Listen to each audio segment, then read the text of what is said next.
Welcome back, everybody. For game number 2, we've got FFG for Fun Gamers versus Rogue. But you know what? Let's get right into it. Let's go to the draft. Okay, Mugi, we kind of talked about how they needed to do the draft differently. What are the top picks we should be seeing here and the top bans? Well, I don't really know in terms of ban. I think in terms of ban, you probably try to Tekken Kid is a very strong decker, so maybe you want to leave the decker open on the side of Rogue. Maybe you want to secure a few frontline for yourself because that was very lacking in the previous matches. And maybe you want to try something completely different. Their Orphan Gamers was first pick in the previous draft, and so maybe Rogue can try to steal that for themselves to secure some very important pick. Like we were saying, maybe the decker for Tekken Kid. So let's see how they approach that. And actually, it's Orphan Gamers that is still first ban and first pick. So Rogue was completely happy with the fact that they were second bans and second pick. So they think that it's strong. And Orphan Gamers banning the Rictor when they just dominated with him, it's kind of surprising. They already kind of shifted everything around. So either they have some very specific strat ready and they just keeping into their notebook and they put Rogue completely out of reach, or they just going for hey, let's shuffle everything around. Yeah, I kind of like I like the Richter ban. It indicates to me that they're still kind of keeping with that target priority ban of taking Pinzo off of his comfort picks and tanks, but also shows that I'm expecting them to kind of shift their strategies back to what we saw in the seeding round, where it's those high damage assassination characters. I want to see Mad Corporeal on the Fengmao or the Kalari.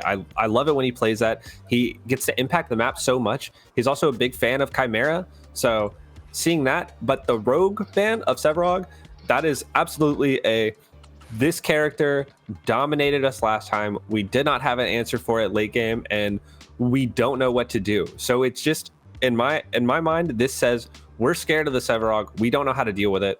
We're gonna let it. We're not gonna let it through, and we're gonna give you a strong first pick. We're gonna pick picks 2 and 3. We're gonna leave strong characters open, like the Bellica, like the Decker that the For Fun Gamers just picked up. Which honestly, solid pick, but it's interesting that they're not taking the Bellica for Bry again. Yeah, but I love that choice for Front Gamers because I feel like Bellica was super strong previous match, but I feel like Bellica is not as strong on the roster of Rogue as a pick. Tekken Kid is still a wonderful Bellica, but I think it's a much scarier decker. And the mid lane, I think Wengol is coming back, so probably they have a chance for that. But if it's not the case, Pinzo on Bellica, I don't think it's super duper scary. And so I think they really wanted to target Tekken Kid monstrous decker and to remove that. And so I guess that's the reasoning here. Bellica is obviously the better pick between the two, but in that context, I think it's better for them to just get the decker for probably peak. Yeah, and then Rogue picking up the Bellica and the Gideon, in my mind, it really diminishes some of the power that the Lieutenant Bellica pick has, which is that, is it going support, is it going mid? By picking up both of these at the same time, you kind of play your hand early, which we saw For Fun Gamers do that really well in the last draft, where there was kind of is it this, is it this? It's probably this, but we don't know for certain where these characters are going. By doing this, you're saying, okay, we're going to have Bellica support, we're going to have Gideon mid, unless they're going to do some crazy stuff with the mage off lane. I don't like it because it takes away some of the versatility of those picks. While yes, they are super strong, that's just it's not good, a drafting strategy necessarily. But we see the Steal and Crunch coming out for For Fun Gamers, so more picks taking off of Pinzo's roster. I like the Crunch pick. I like the Steal pick. It's kind of much more dive oriented than what we saw last time, where there was the big tanks that want to go front to back. I like Mad Corporeal. I think he's probably going to be on this Crunch, and his ability to move around the map and dominate people with just high damage picks is pretty unparalleled. So I'm liking this draft so far for Fun Gamers. I love the Steal pick, especially also because the Sevarog is banned. So even if you pick the Steal that early, you're not really offering any good lanes opportunity, because we already kind of have the support locked in, but it can maybe be a decker meet into the Gideon. There is always this flex, some team is trying to go for it. And we pick the camera securing the jungle. The Crunch, I feel can be a little bit early, because no Orphan Gamers, they can get outban when it comes to the mid laner. And here I was saying decker Steal, maybe you can secure your gadget and you already have two way of setting up Tesla Dome, and you already have a very, very strong composition.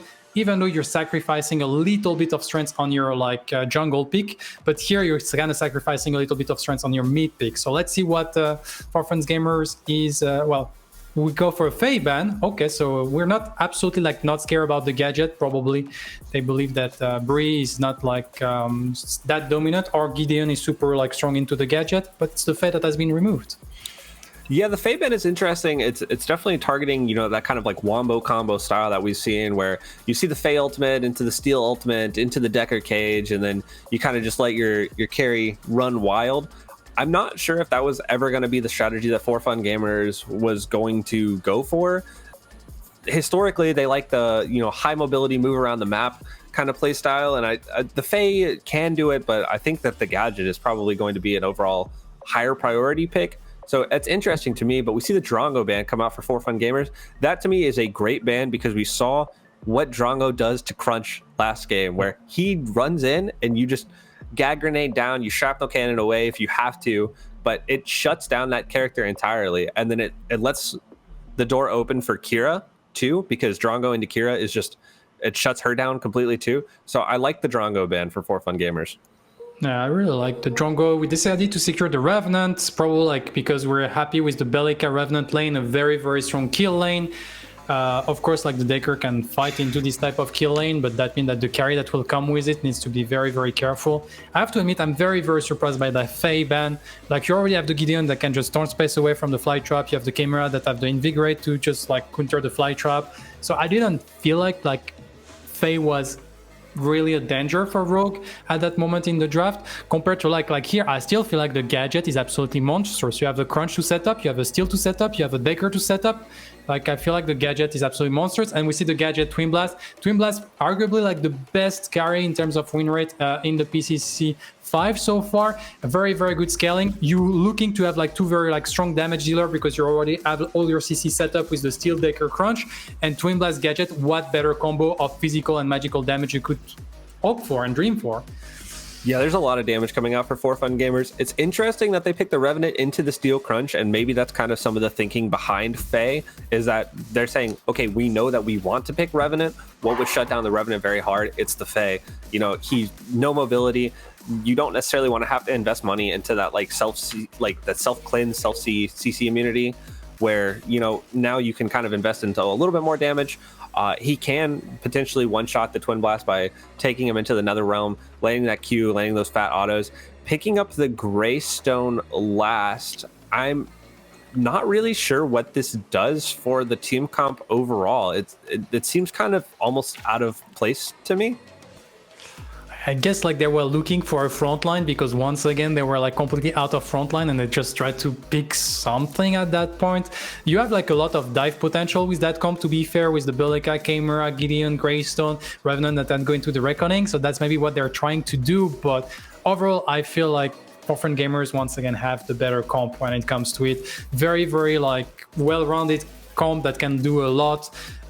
Focus objective, gain the late game. Once again, we have kind of like an early mid-game comp that need to snowball on the side of Rogue, and it hasn't gone so well in the first game. So let's once again, for me, better draft on the side of For Fun Gamers than Rogue. Yeah, I absolutely agree. It's Rogue kind of is just dive with damage, and For Fun Gamers is dive with CC.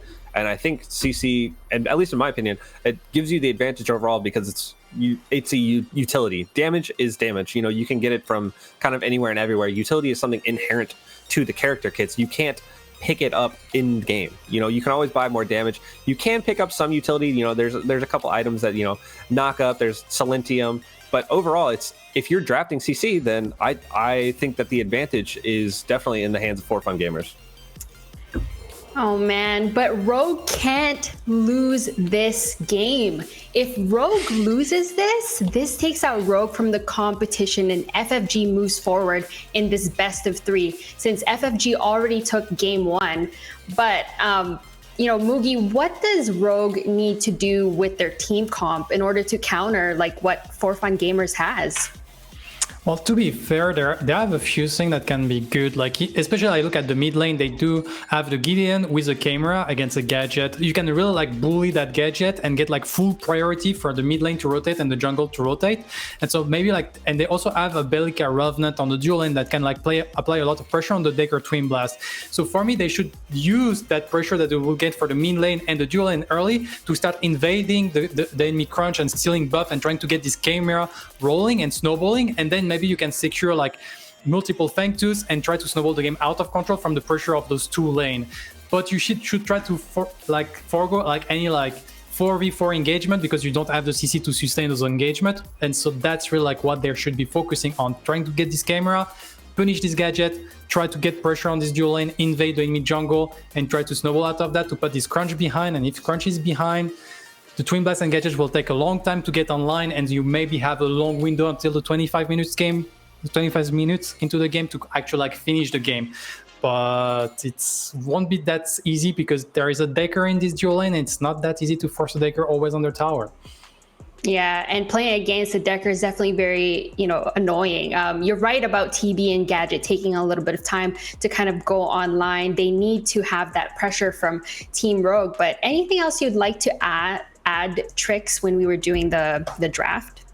Yeah, I definitely agree that the path to win is through duo lane. That Revenant Bellica pick, it's just so much damage. And if you can get that to scale up, kind of keep the TB behind, because like we mentioned, he does take time in addition to the gadget. So if you can kind of keep them behind the curve, shove the gadget in, rotate over, get some kills on your Revenant. Now he can one-shot somebody. It's going to take even longer for the Twin Blast to scale up. Yeah, you have the Decker for the CC, but against so many things that can dive you or get on you, sure, TB's mobile, but the mobility doesn't help against Rev Q. Like, he's going to obliterate you. It tracks you intensely. If he ults you, you're probably going to die. You can never be low health. You have to be full perpetually. And against a team comp like that, I think that it's going to be difficult. But same thing as last time, if you allow 4FUN gamers time to scale up, time to get into the late game, like that is a scary, scary team comp. Yeah, and that's one of the mechanics in the game that a lot of people don't like, is that the Revenant Q just following you and doing all that damage. But Mugi, are we finally going to be able to see that Decker and Gadget, Decker Cage and Gadget ultimate? Yeah, I was exactly going to talk about that. Like, please, can we see like a CC landing into the Tesla Dome? Like, to be fair, we have the containment fence, we have the shield slam. There is a lot of opportunity to set up that up. And so, like, I hope we're going to see that. But I hope, like, Rogue doesn't crumble before we reach that phase, because it can actually happen with that draft. So we'll see about it. All right, game number 2. We're giving up the stage to Lance and Man of Class. Welcome back. It is time for game 2 between Rogue and FFG. Are we going to see a game 3? Well, that's what we're about to see. It's going to be me, Man of Class, together here with Lance again. And Lance, they're already poking. They're already minion clearing. Wango is back in the game. This is going to, in general, just look very different, not just from a draft perspective, but because Rogue is back to the way they wanted to play as a team. And hopefully it's going to go better for them. Right. And, all of the respect in the world to Joe yours truly for stepping in and helping out the team that he subbed for in the group round, trying out to help them. But this is the chemistry. These are the people they've been playing with. These are the people in the roles they've been playing with. We have the return of EU Wangle in that mid lane. I do have to talk about the other side of this really quick, though. Everybody who ever knows anything about Lance knows my obsession with Gadget and this Gadget pick. This is my absolute favorite lane to play Gadget into. You drop the Tesla Dome on top of the black hole.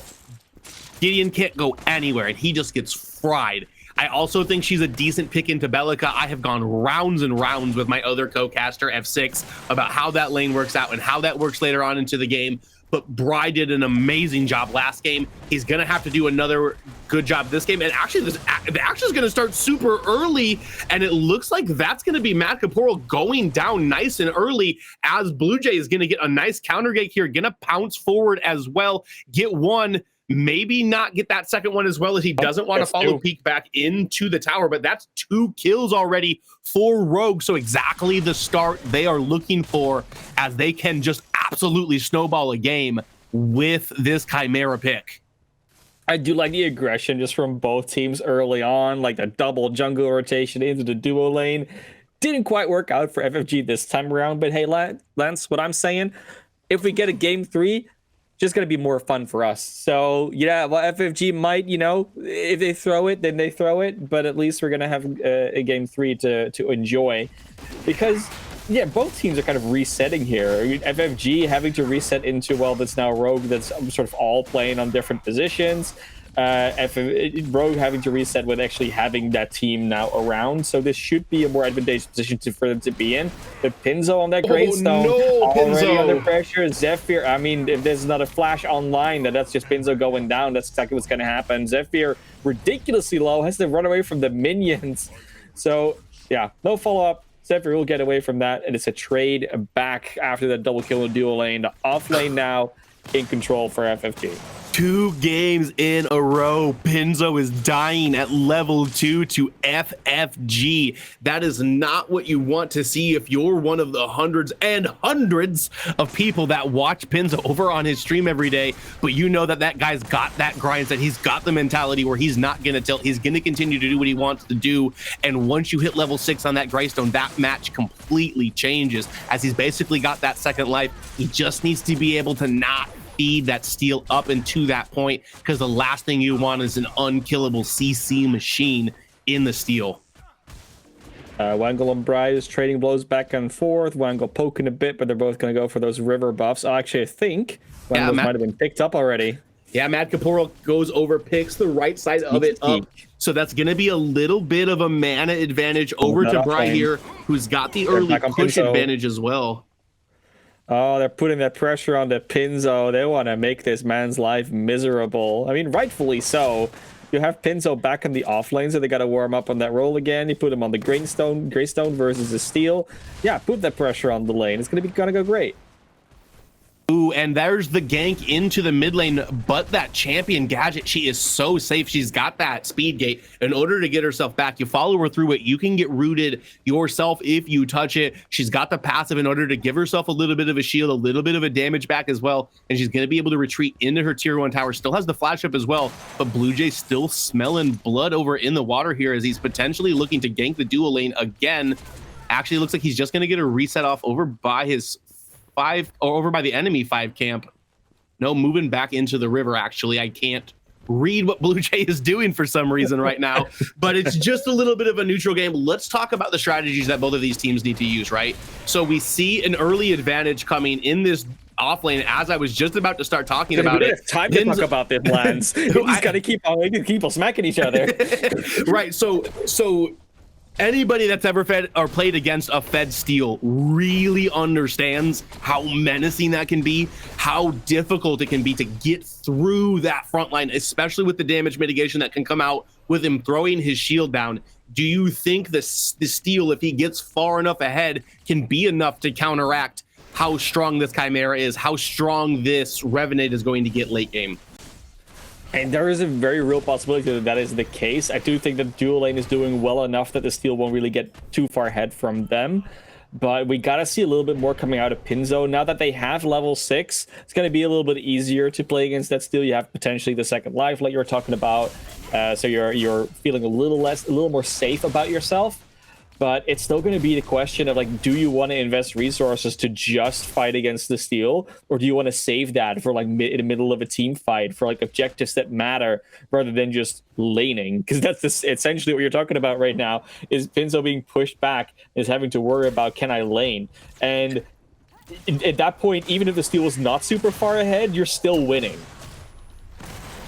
Yeah, and Blue Jay is going to come through with another one. The cage is going to be nice out of peak there in order to keep him out. And they're going to trade the kill back. Mad Caporal, right place, right time. And they are going to trade it back, kill Blue Jay here. So let's get a replay of this here. Blue Jay is going to come forward with the ambush, but it is going to keep him inside of the cage. The forward crush is going to come through. The big uppercut is going to come through. And that's so much damage onto Blue Jay. And that's going to be the first Fangtooth picked up for fun gamers here. So the kill score is even up at 2 apiece. The first neutral objective is gonna fall to the people who took game 1, and they're gonna get that early lead. And that micro from Peak there, I gotta say though, that fence just far enough back that it blocked the ambush coming out. That's insane. That's like one of those micro things where they might not have even meant to exactly place it there. It might have been like a reaction thing, but the fact that it worked out like that is perfect. Because if that ambush lands, that's such a different fight. Like, we don't really know exactly what would have happened then, but that blow up would not been as impactful as it was this time around. And sometimes it's better than to be lucky than good, and they'll take that anytime they can get it. Looks like they're going to be able to pick this gold buff up for the side of Team Rogue, and Wangle's going to get himself a pink as well. Going to shift forward into this, but yeah, he's actually going to pick both of them up. As you see him zooming around, the long-range dome is going to come through. The Tesla dome's going to come down on top of him as well. And this should be Wangle dying here. Only one more auto, and that's going to be Bri picking up the 2v1 kill into Wangle. Going to be able to shove this wave into the tower as well. So on top of that gold going to Bri, that's going to be a minion wave of experience lost for Wangle. Not just that, Lance. In the meantime, they're picking up the mini prime. So because they put so much pressure on the Pinzo's just worrying about clearing his lane. So Steel goes to help out Macaporeal on the mini prime. They pick up that buff. So they're winning all around the map at the moment for FFG and Rogue once again. I mean, they're obviously they're scaling a little bit better into the late game this time around. Don't get me wrong, but there's so much pressure being put on them, and they don't really get anything out of it. Out of like just sitting back and not fighting. Yeah, and this wave's in a really bad spot for Pinzo here. You see Mad Corporeal's over there. Pinzo's going to drop that ward down in order to begin him, but he's going to have a long way to run away if he's going to be able to do it, as the mini prime buff is on Mad Corporeal as well, but it looks like he's just going to be on to his blue buff. Knows that Zephyr's just kind of winning these trades on his own. Going to put the wall down there just to kind of slow Pinzo, but not enough. So we talked about Pinzo having that ult and being a little bit safer now, but this is something that we have to consider. With the CC lock that Steel can put down on top of you, is Pinzo even going to be able to use his ult if they're in a 1v1 skirmish? He has to just use it earlier than he maybe otherwise would, just to make sure that, you can use it in between stuns, because there's a little bit of like a cooldown timer. So it's all about reading like that situation. And when you normally would use it on 5% HP, in this situation, you would use it a little bit sooner, because otherwise you might not have a chance to activate it because of the cooldown circulation that the Steel has to work with. So that's the only sort of adjustment you need to make. Now, I'm assuming Pinzo knows this, because, they are still a really good player that is playing at this level in the PCC. But, sometimes it might just not work out. They are being pushed back in their tower at the moment, and teams are rotating. I mean, they want to go for this Fangtooth pretty soon. And it does look like Rogue might be in a slightly better position to take it, but they, still have to make the move to do it. And I think they're looking for a pick-off before they actually want to commit. I think if you're Rogue right here, you need to stall a little bit. There shouldn't be that much left on the Orb Prime buff for this crunch here. Gonna try to just utilize the last of it in order to be able to knock this tier 1 tower down. Peck ults a Peak. I'm so sorry, Peak. I love you. I don't want to get your name wrong. Peak does throw the Decker ult out there, lands it on him long range, but there's really no follow-up there. He's going to be able to get that health back with a pot here, but Tekkenkid's going to go a little aggro up here. Does still have the Seismic Assault if he's able to get it to land, but Haru's playing pretty far back here. Haru just healing back up a little bit. They took quite a lot of poke from all the damage that peeked through their way with all the utility. But this pressure from FFG, I mean, you love to see it. They just are permanently having their jungler in that lane. That does mean that Steel on the off lane might be in trouble, though, if they don't back just in time, as the Chimera did arrive to the lane. So now Pinzo has a little bit of free push, and we might see some pressure onto mid lane. I think Blue Jays trying to find an angle, but it's being blocked everywhere by wards and by rotations. Nobody getting anything done. I do feel like Blue Jay is getting a slight advantage out of the time that Mad Corporeal is spending in this lane, though. They're trying very hard to force this tier 1 down, pushed a couple of super minion waves in with the Orb Prime buff, and it still just really wasn't enough. Zephyr's going to come in here, take into this 2v1, feels pretty safe as he still does have his ultimate available. Blue Jay's going to do one quick ambush towards them, but there's really not a whole lot of kill potential there, and they're going to set their eyes onto whatever they can get onto next. start this vision war over again, try to look for some picks, as the bull rush is going to go a little wide of Pinzo, but Pinzo is on the opposite side of the map really quick here. Now they just switch positions back, as you can see. So once again, we are going to start sweeping some vision, and they've got their eyes on the second Fang Tooth. They're going to start punching it the second it spawns, Mana Class. They're already there, already smacking on it. And honestly, while I agree with you that you should be getting some advantage with as the Chimera when Mad Corporeal is just sitting in lane on the other side, it does also seem that they're just avoiding fighting each other, like the junglers.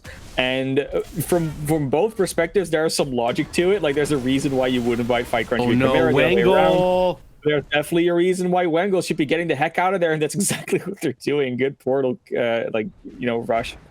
Has to use their ability to get away from that. At least they do. Like, they do get away from it. Flashes as well in order to save his life, but that is what is important. If he dies there, that tower is gone. There's nothing he can do. So he's just going to get a reset really quick, get back to it. Probably only going to miss 1 or 2 minions, as the first tower of the game is actually going to fall in favor of Rogue, as Haru's going to pick up the tier 1 tower. The ultimate's going to have to come out defensively from Haru, as well, as he is backpedaling. Going to get put into a cage. The Decker ult's going to land as well. Laser beam is going to chop him down, but Blue Jay is here to fight back. The rock is going to land from Wangle onto Jay as well. Peak is going to fall as well. And that is 3 kills for 1 in favor of Rogue, actually. 3 kills for 1. That's what you love to see. They are definitely doing okay on the dual lane. The mid lane is not going terribly, but the only weakness they really have so far on Rogue is that off lane at the moment. It will change a little bit over the game. Power spikes and all that. Like, the timings will make a difference. But you just got to hope that those peaks, like the power peaks, power spikes, are going to be happening at moments when objectives are online. And you get a little bit of advantage out of those. So far, Rogue, they just got like a bunch of kills over there, but they do have to start finding some objectives, because otherwise those kills are just not going to lead to anything. Like, it's just extra gold, extra XP in your pocket. In the end, you still got to win a game. You got to push that core. There's no forfeit button in this game that they can push. That is correct. Even though the spot is pretty even right here, this game could get broken open at pretty much any moment. We have the 2 Fang Teeth for Fun Gamers. Definitely don't want to let them get to 3 if you're a Rogue fan. That is going to be a mountain for them to climb if they're going to get over that hump, especially with how beefy and how much damage For Fun Gamers is going to be able to pump out. They scale so incredibly well in this matchup. That Twin Blast late game does so dang much damage. The cooldowns get so low onto the Decker that Steel becomes a completely unkillable force. The Crunch becomes a CC machine that's super hard to kill but can blow up your ADC, and it's starting to look a tiny bit scary for Rogue, although they are going to pick up the second mini prime buff of the game. They needed that one. They really did need that one. It's good that they grab it. They're going to potentially lose even a tier 2 for it, because that dual lane is being pushed super hard over here by Jay and Peak. But, they might be okay losing a tier 2 for it. Like, they can start pushing back lanes. It's closed, super low at this stage, but won't actually be pushed down. Good advantage, though, on the dual lane for FFG to pick up over there. As we do see Rogue starting to realize, the way they need to rotate around the map control they need to get, and they are trying to catch this dual lane over here. Jay and Peak having to run away in a little bit of a different direction than they maybe have planned to, because of those rotations coming out from Rogue.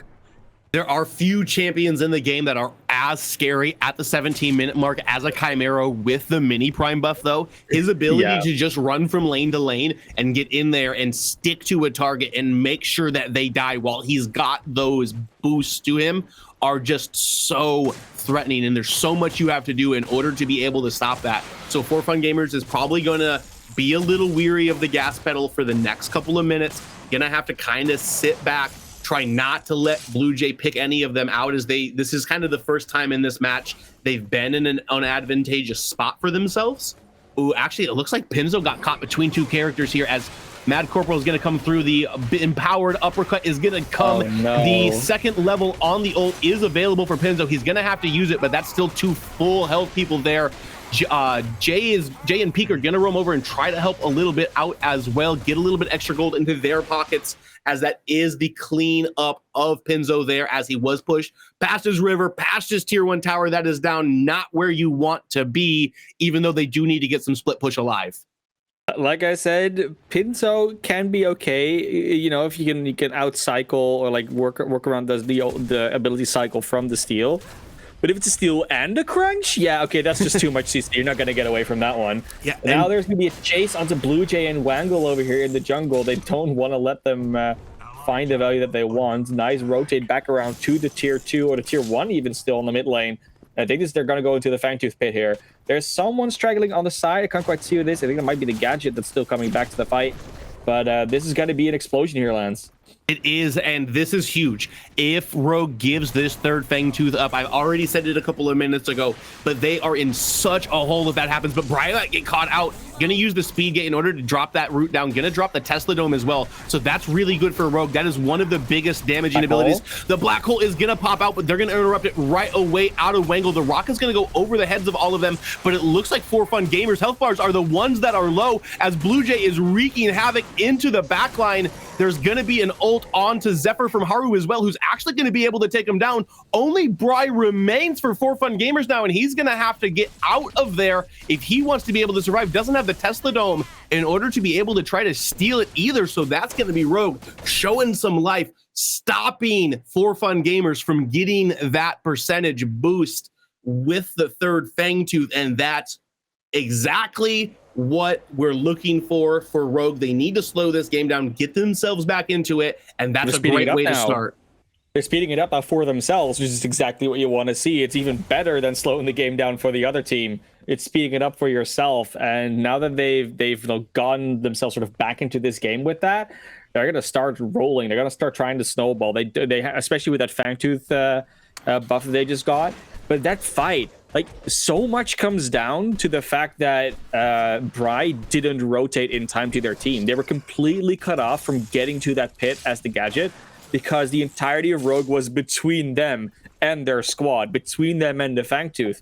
So they had to try and get around somebody. They took a 2 direct route, had to use both their Speed Gate and the Tesla Dome, and missing those abilities from that fight, meaning missing it from an area denial and a damage perspective, is absolutely massive. That black hole had all the freedom to land. There was nothing in the way of just even Gadget hats being thrown around because Bry couldn't get into position. And sometimes those rotation timings are all that matter. Right, and Blue Jay at the end of it just wreaking havoc to the damage dealers that were allowed to be in the fight for fun gamers. We see his kill score as the tab menu was just up a second ago. He's 5-1 right now. I think he picked up 2, maybe 3 kills in that as well. And you don't want to be behind a Chimera. He's going to be able to stick to you. He's going to be able to knock you down. He's got the Overlord. He's got the Basilisk already. That is not great if you're a fan of FFG. Chimera see, Chimera do, Chimera ambush all over you. Ooh. Jay walking into the jungle, is grabbing camps. They're gonna have a little bit of a slowdown over here. At least, like I really thought Rogue was gonna speed that up, but it feels like they're okay just taking those kills, sort of gaining their composure again, and then pushing forward as the buff is, you know, close to running out already. But yeah, it's time. You know, 20-minute mark. We've had the proper or prime spawn. It's definitely the next objective they're going to be trying to fight over, and you see the posture around the right side of the map. Like, there's so much more movement towards that side. FFG is doing it, Rogue is doing it, everyone's sort of swapping around the lanes. It's completely fluid now, this entire game. That's what we like to see. And in game 1, at this point of the game, there was definitely a fight, also like a fight around that Fangtooth once again, that sort of really went FFG's way. This time it really went Rogue's way. But it did feel like Rogue was a little bit, you know, let's say they definitely weren't ahead. They also weren't really that far behind. But this is definitely a point where it turned around, just not as much as I think FFG did with that fight in game 1. And FFG is going to try and show them that here by just ambushing them on the mid lane. Blue Jays coming in from the side, might go for an ambush as well, but it does look like FFG doesn't want to commit to this. They're not going to be falling prey to the Chimera. And they do burn Tekken's flash during that while he was in the containment fence. Very good flash out of him. He definitely would have gotten killed if that forward crunch would have connected from Mad Caporal. So the tier 1 towers both still being up in mid 23 minutes into the game. That's not something you're really used to seeing, honestly. And I think that those 2 towers, whoever blows the other ones up first, really cracks this map open for themselves. And that's going to be the team who's going to be able to posture better for these neutral objectives that are coming up, because the Primal Fangtooth will be online in about 2 minutes once that buff spawns. The Orb Prime is online right now. And those are the type of buffs you're looking for to be in order to be able to end games.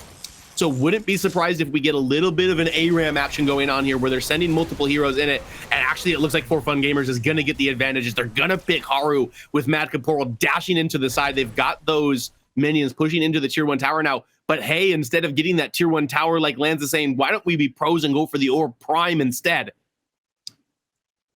That Orb Prime under pressure, they want to be able to get that out of the way. Not having to fight Rogue over it would be super nice. Wengo is looking for it, maybe get that last hit on it. Sure, Mechaporeal will have their hunt online, so they'll just burst it down. The Black Hole's going to come. I can feel it. He doesn't have a choice because Blue Jay's posturing right there to try to get in as well. They've got their eye on the health bar. Here it comes.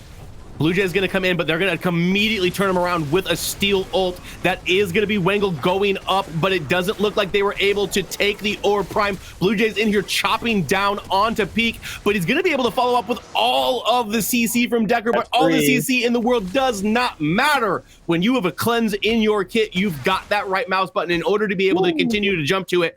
So that will be FFG picking up the Orb Prime. However, Rogue wins the fight. It's still good that Rogue doesn't get both, though. Like, imagine if they'd also gotten the Orb Prime. You can at least take that to the bank if you're FFG, still depositing the Orb. And there's a couple of members, actually one member that got out alive, that's Bry. So they'll still be able to use that Orb Prime to a lesser degree, but still to a degree. Yeah, we're definitely looking at FFG having to step up their game a little bit. And it's not the same as it was last game, where their late game is just undeniably so much better. It is still good. Like, their late game is still definitely pretty good, but they are now sort of playing from behind and playing from further behind into the late game than they were last game. This is definitely a very different situation. And FFG has to find a window. They have to find like these sort of singular pickoffs because these team fights aren't going their way. And they have to rotate sort of like intelligently into it. They are posturing around this mid lane now, like is there in this Fangtooth jungle area. So they might want to go for this tier 1 that I think is still up, but they should be able to blow that up quite quickly. And it shows the maturity of the Rogue team, right? So they know FFG is in there. They've got the sights on them. They're dropping rocks from the Gideon, and they're just watching them tank that Orb Prime. They don't have a member because Haru is down during that fight. So what they do is they use that Orb Prime as an extra member of their team to deal a bunch of damage. They wait until it's low enough that the Black Hole is going to have a large, massive impact. They wait till Blue Jay can get in there, jump onto one target that's close to low health, chop him down with the double axes, and then be able to start getting fair numbers in these fights in order to win it.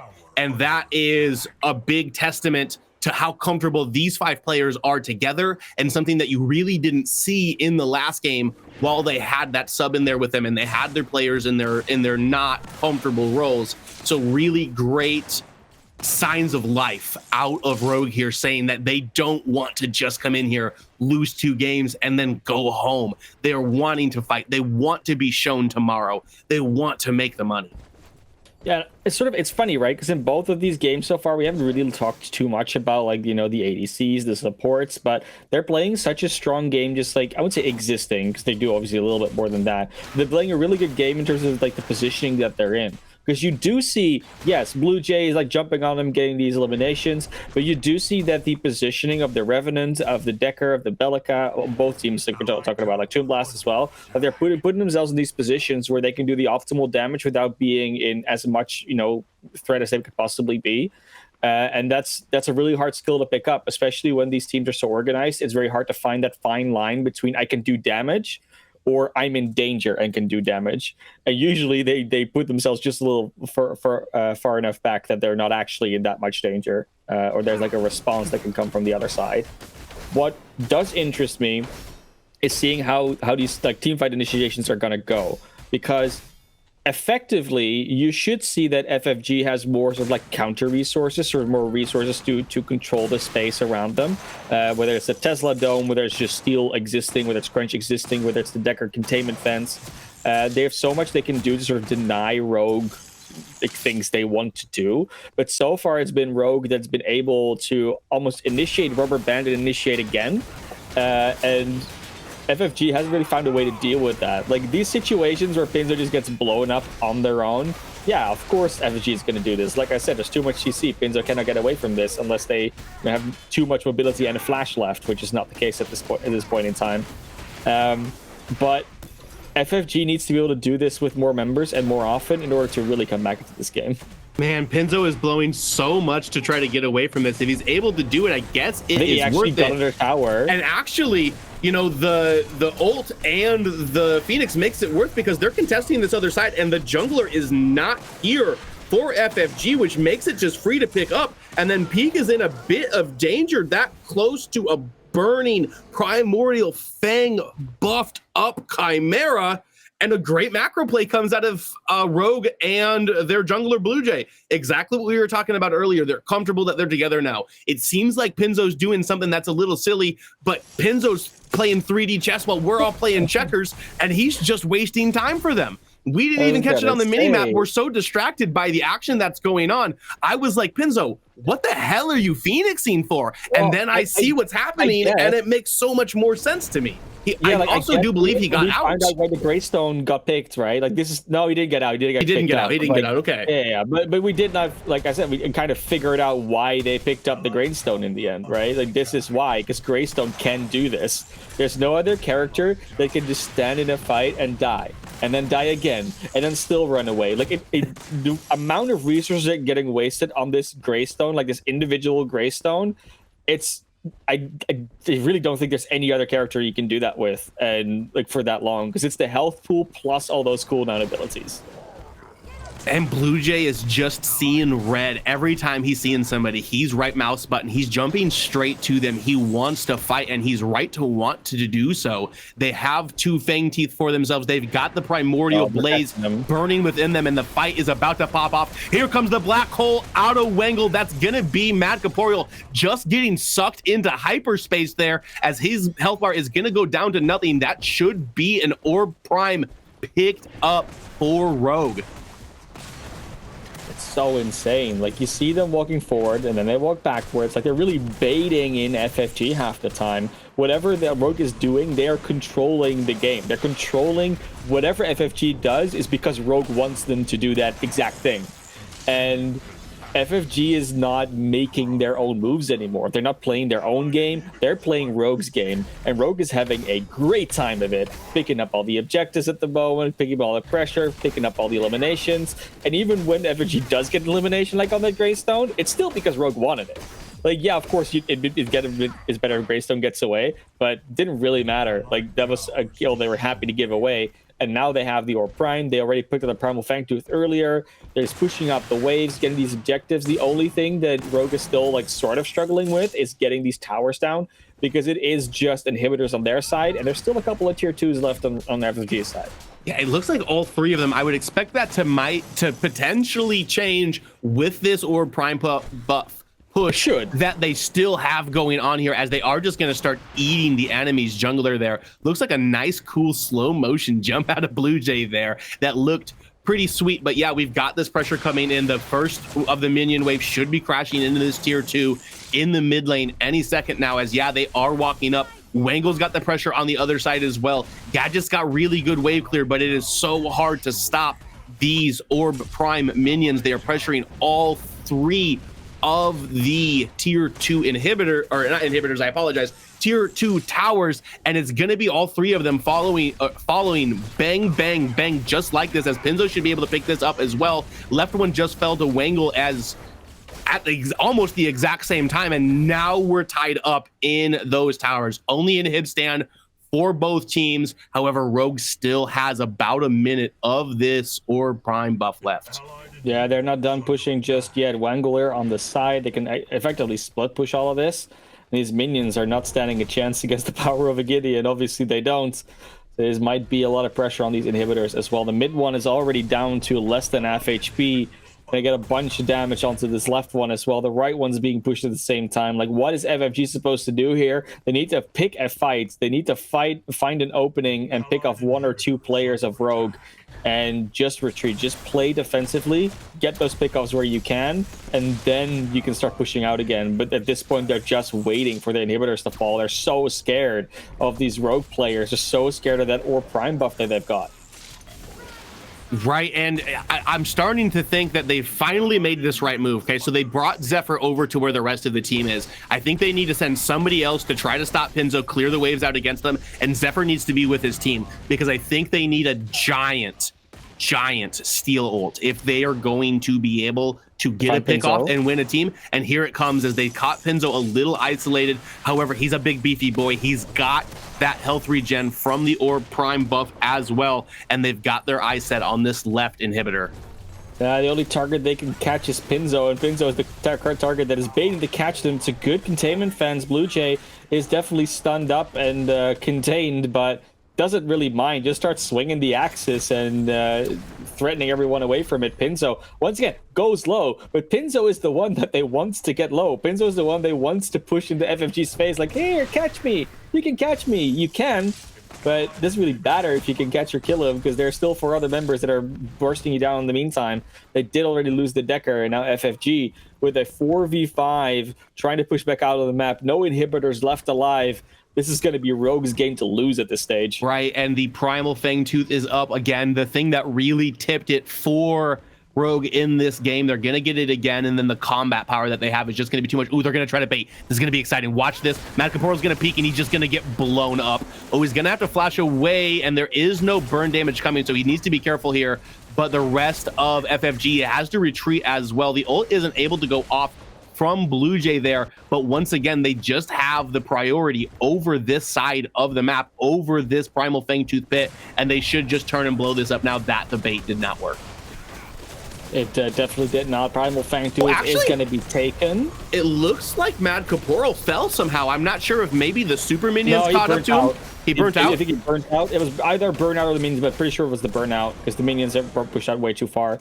It's trivial how all that matters is that it happened. So there was already pretty much no contention for them in that situation because of just the positioning that they were on the map. Had all 3 inhibs down, but especially with Caporal dying, there's just absolutely no chance for Fun Gamers to get in there, try to do something spicy, try to throw a Hail Mary or pass up there to have it be caught. It's starting to look very, very dark for them. They're running out of time. Rogue should be able to now easily pick this or prime up and then just push the base down. That is exactly the order of operations that we're looking at this point in time. However, FFG not down and definitely not out just yet. They can, of course, lose the game as well. You know, even if they lose this game, it's going to be a game 3. But they would like to close it out here. It just doesn't look like that's going to happen for them. Jay posturing together with the rest of their squad around their inhibitor areas. No inhibitors to be seen at this moment. Still have to respawn. They will eventually, and then they probably feel a little safer pushing back out again. And if you watched Rogue in any of our events leading up to today, not only the PCC 5 ones, the PCC 4, the PCC 3, they've kind of been playing back since we were even calling ourselves ATS.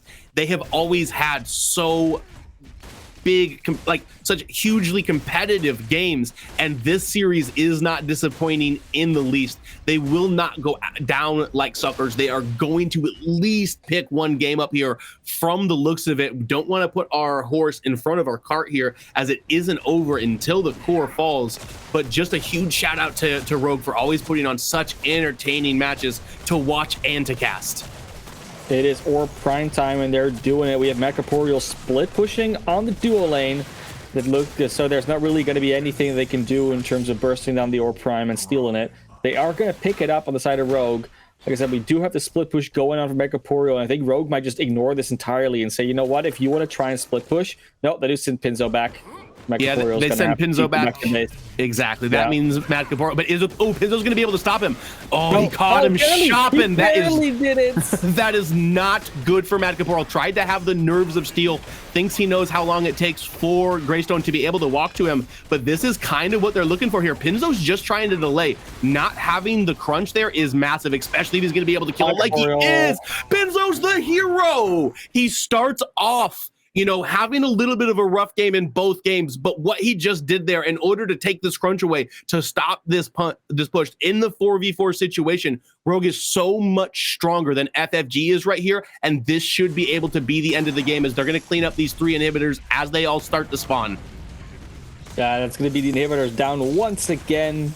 Rogue just pushing towards the core now. They're going to be able to just damage the core, poke it down without even having to kill any of the members on the side of FFG. Oh, that's not their style. They're going to kill all the members. Zephyr is already out of it. That is going to be another elimination coming out there onto the Decker. Just Twin Blast. Now it's Bry left on the Gadget, sitting in the fountain to try to get healed back up. But it's just going to be Waves being pushed down once again. Lance, we're going to end this game, but game 3 is incoming. Right, and they're going to tie it up. Like we've said before, they are not just going to sit down, take the spanking. They're going to turn around, let everybody know why they were the 4 seed, why they've been one of the most consistent teams we have in our tournament, why they've been around so long, why they've been playing with each other for so long. Both of these people want a spot in our semifinals, and the game 3 will decide it. Whew. It was... I mean, we've kind of seen just 2 different teams play against each other. Like FFG was the same team, but Rogue just getting their player back, switching everything back up. Like for both teams, that's just a wrench in the, you know, in the spokes, so to speak. But of course, a little bit less so for Rogue, because that's the team they've been scrimming with. So FFG definitely being put on the back foot. The draft went a lot better for Rogue this time around as well. So FFG is going to have to adjust a little bit. And I mean, I said it in the chat to you. Like I say, like this Greystone kind of feels like the embodiment of the last hope, the final hope for Rogue. And that's really what it turned into being. Pinzo just absolutely baiting FFG into losing that game. Right? It's not about how you start. It's all about how you finish. And we're going to have an incredible finish to this series as well. We're going to kick it back to our desk for a tiny bit of analysis, and we'll be right back with a game 3. It's not about how you start. It's all about how you finish. Oh my gosh. Game number 2 goes to Rogue. We were kind of talking about how, like, if Rogue loses this, you know, they're going to be taken out, but Rogue, let's go. You know, sorry, Moogie, no containment fence Tesla Dome combo for you just yet, but can you tell us what happened? What did we just see? Oh. Sorry, Moogie, we did not catch that. My mistake.